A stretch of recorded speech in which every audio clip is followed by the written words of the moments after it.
As we come to the next session in our study, we're now going to talk about consulting commentaries.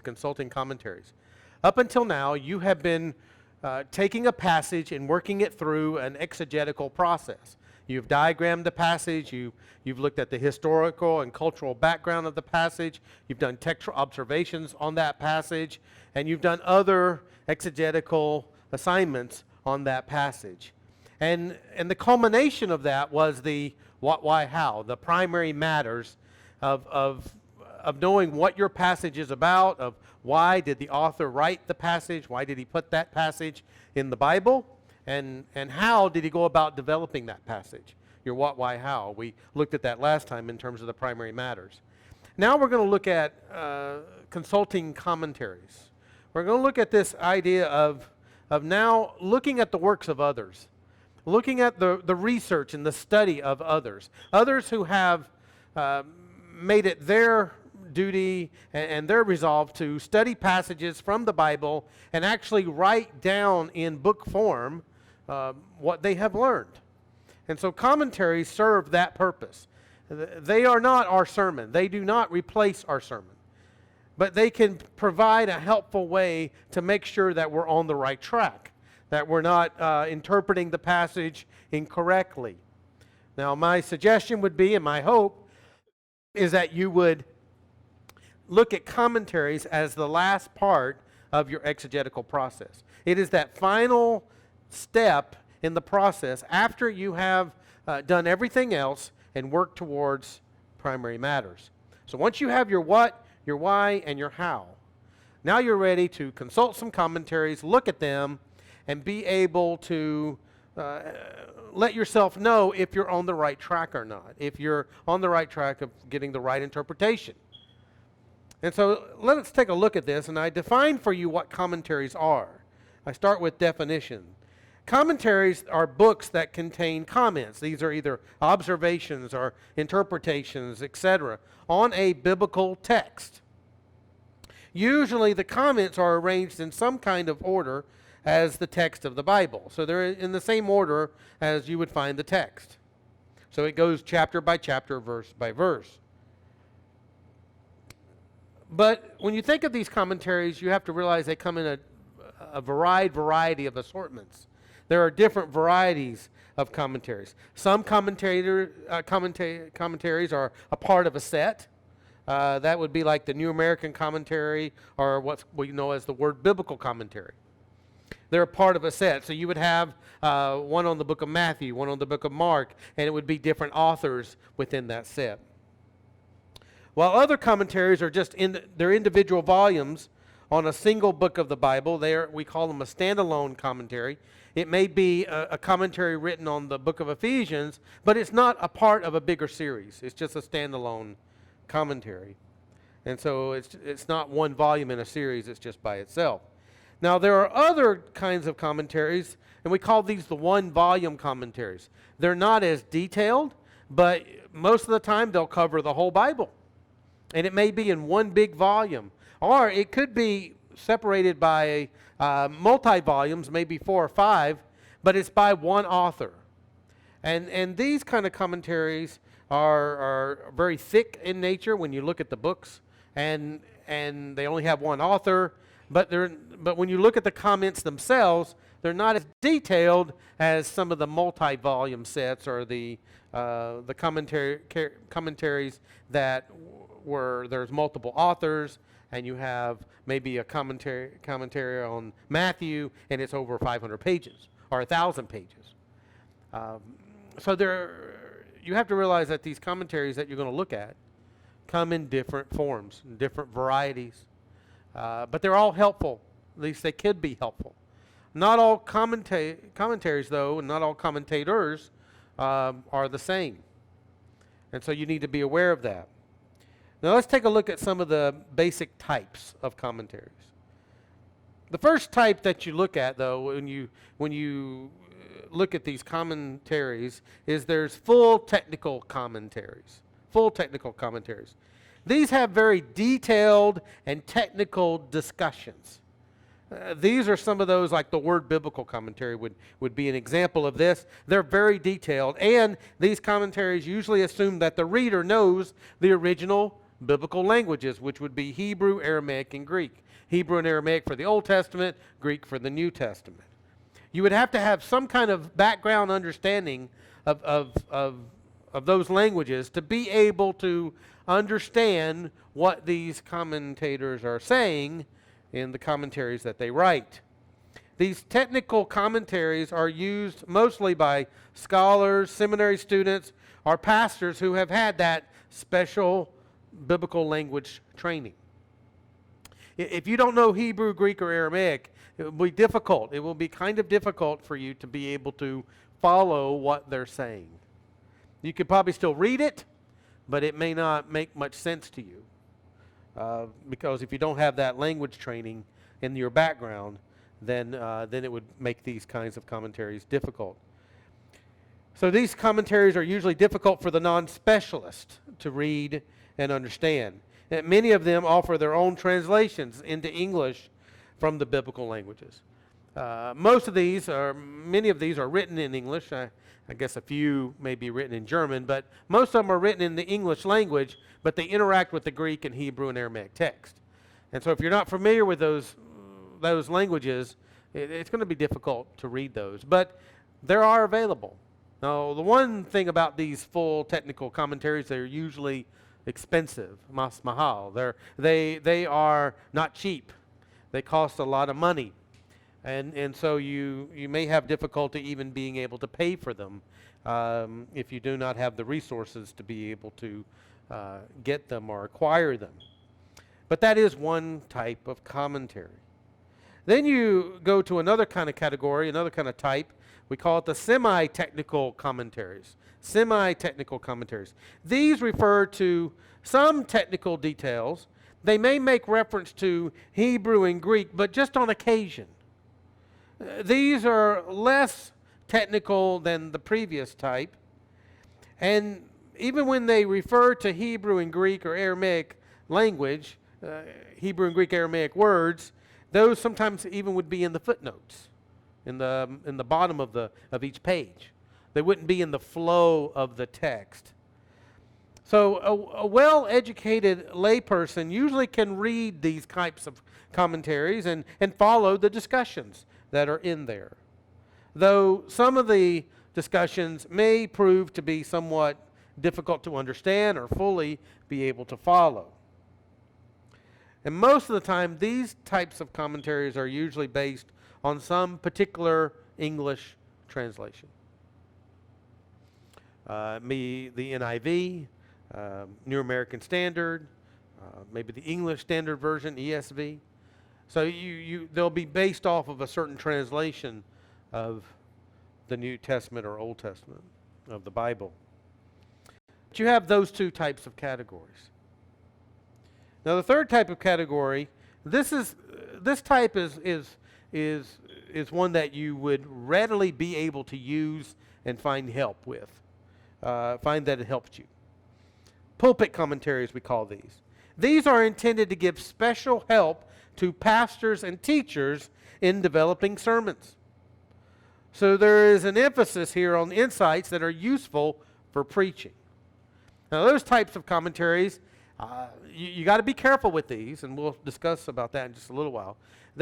These pulpit commentaries are not going to be as technical, but their discussions are not going to be as technical, and that may make it more easy to understand, but at the same time, you may not receive a full detailed treatment of that passage. You may actually you want to know, what does John chapter 3 verse 20 mean?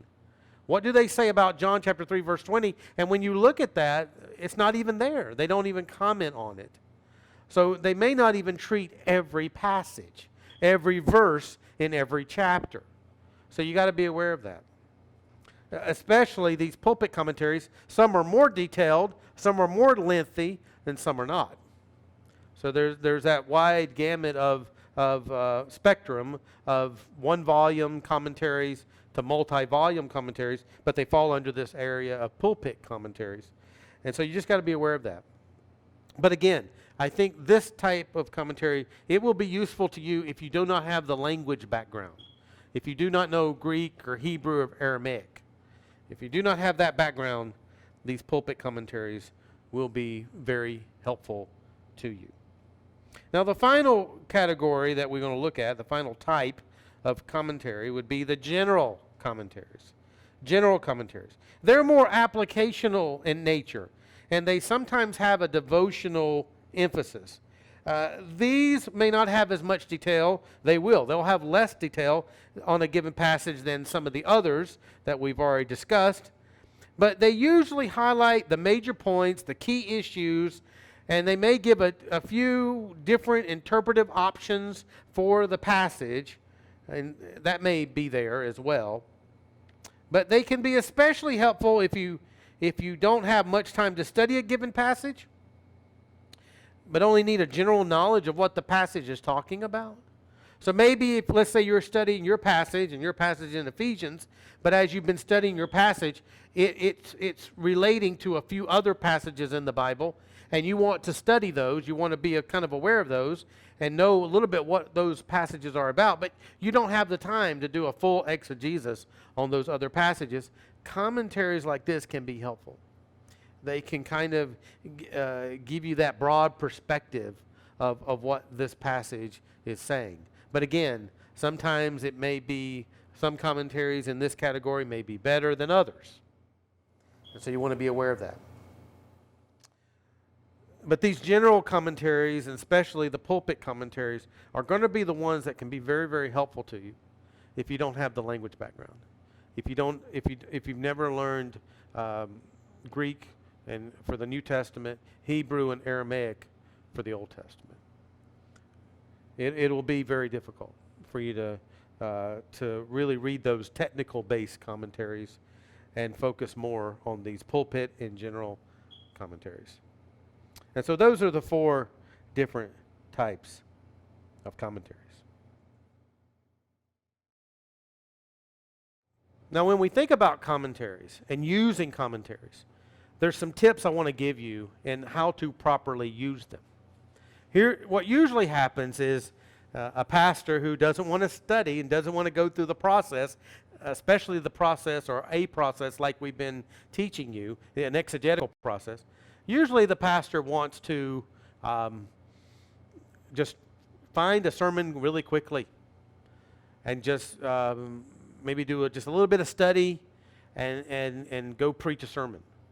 And what happens is they will copy and paste from a commentary. And that's not the way you want to use commentaries. Commentaries can be helpful. Commentaries can be useful. But you got to use it at the right time in the process. That's why we're actually talking about this now, and we didn't start with commentaries at the beginning. I want you to study the passage for yourself as much as possible before you look at any commentaries. I want you to have read the passage fully. I want you to have studied it, done a diagram on the passage, looked at the historical and cultural background, done textual observations, and all these other things. Looked at the surrounding context of the passage, done contextual analysis, and all that's required to work up to the what, why, how before you look at commentaries. But when you do look at commentaries, let me give you some tips that will help. Number 1, you need to know something about the author of the commentary. Now, some commentaries are not as good. They'll actually lead you astray. They're written by somebody who, I know of commentaries that are written by people who don't even believe the Bible is the Word of God, but they write a commentary on a book of the Bible. Isn't that strange? You would think that if you don't really believe the Bible is the Word of God, why spend your time writing a commentary about that a particular book of the Bible when you don't even believe it's the Word of God?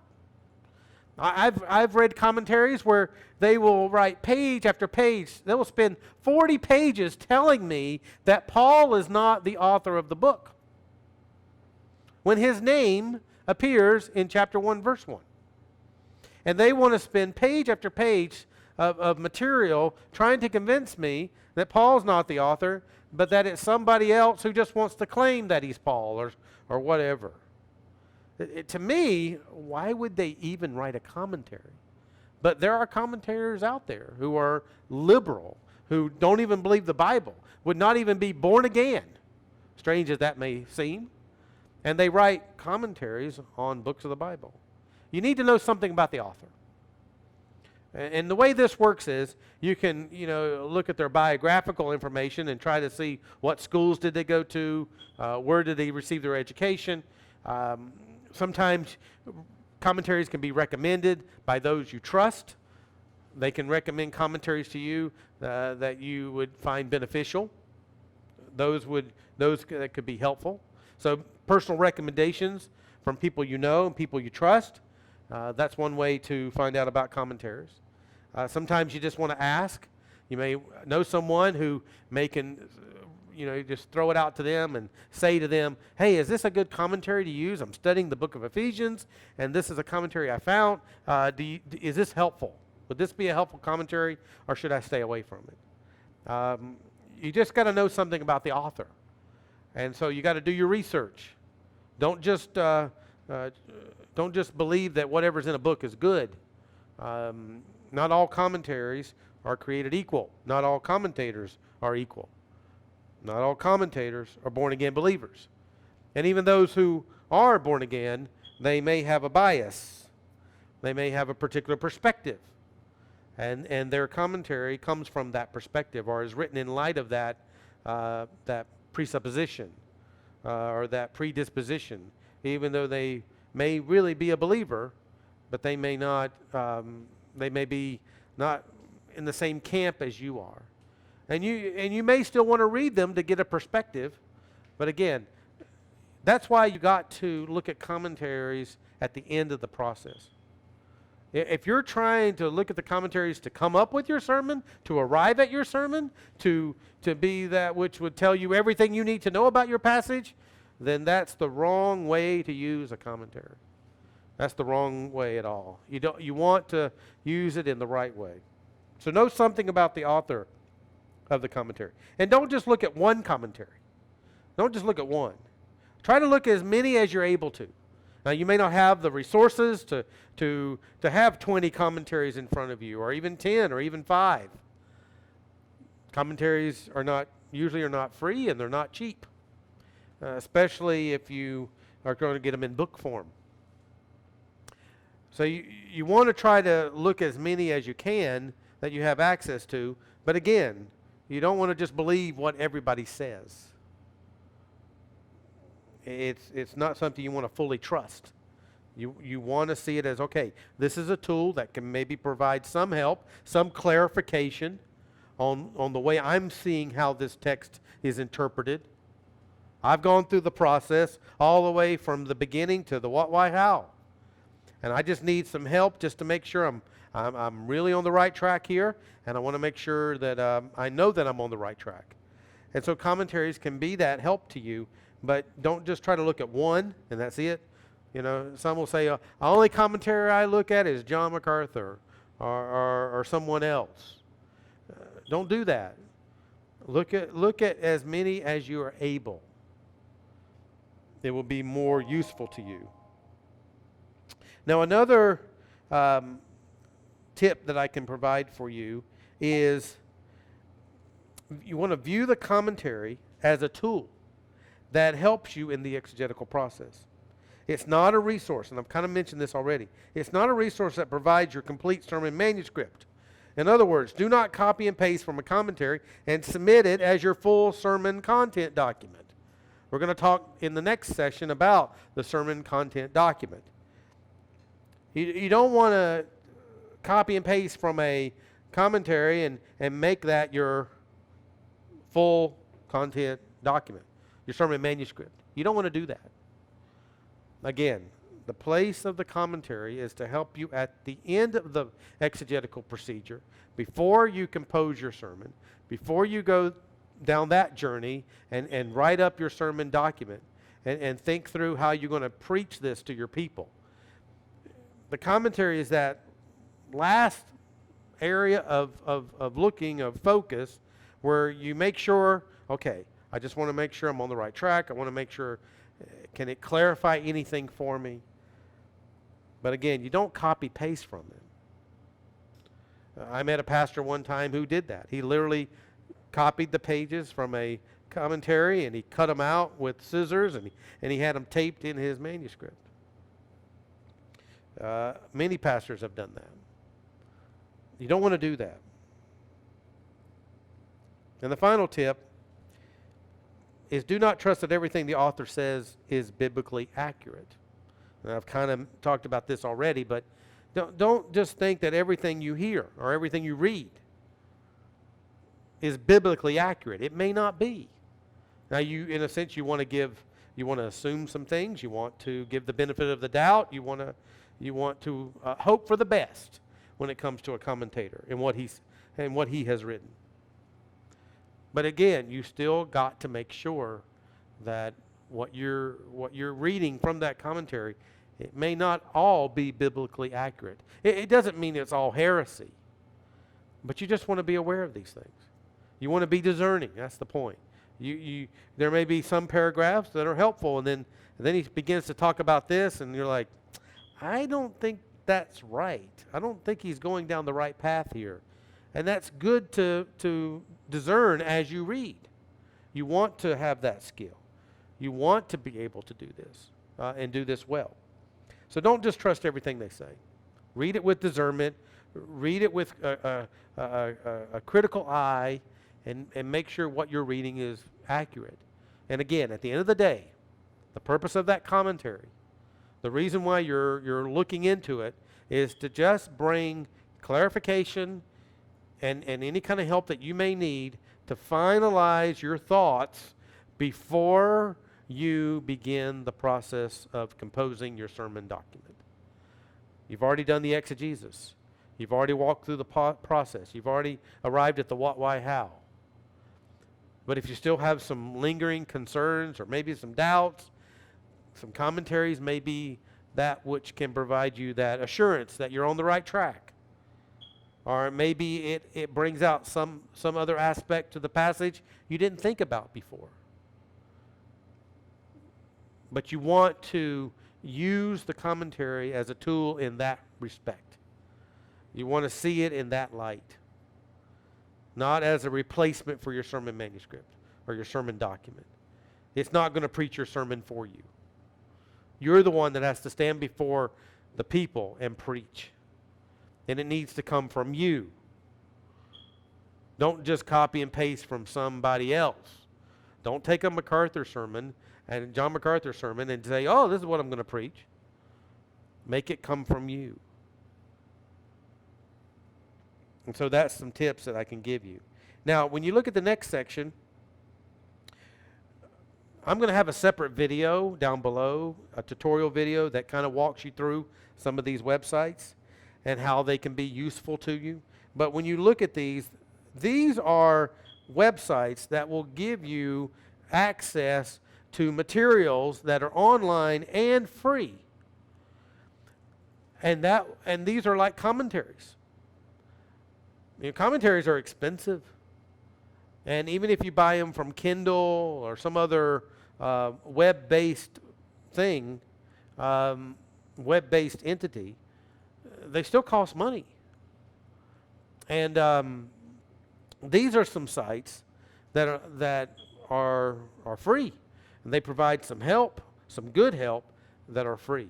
And so what I'm going to do is I'll have a video down below, a tutorial video, where I walk through these. You're going to see me click on them, and I'll kind of open up the web page, and I'll give you a little bit of a tour of where to go and where to click, and how these websites can provide you some great information or great access to some pretty good commentaries. And they're all free. That's what's so wonderful about them. So, you've worked through the exegetical process. You've gone through the process of taking your passage, diagramming it, and going through all the other exegetical steps, and you've arrived at your what, why, and how. With commentaries, they are like that which shines a light on your work and helps you to see if you're on the right track. Helps you to see if you got a good understanding, if you have a good understanding or a great understanding of what the passage is about. Because now you're going to have to preach this. Now you're going to have to go to the next step of asking yourself, how do I preach this passage to my congregation? How do I proclaim this? How do I go about doing that? And that'll be the topic of our next couple of sessions in our course. But commentaries, like I said, they will help put that final perspective and final clarification on your passage. They may not everything that may be said in the commentary may be correct or right, but as you read and look at these commentaries, you'll find out what is really helpful to you and what you may just say, okay, that's good to know, but it doesn't really apply, or I don't think that's right, or that's biblical. But the commentaries can be a good tool, and I would encourage you to actually use them. Some say, well, all I need is the Bible, God, and the Holy Spirit. And in one sense, that's true. That is true. But the commentaries, especially the good ones, God used those men and worked through those men to study these passages and be able to provide us some help in how to really understand them. So I would commend commentaries to you as a tool that you can use for your study, for your own personal study, and especially for your study of sermons or your study of passages, which you're going to have to preach to your people.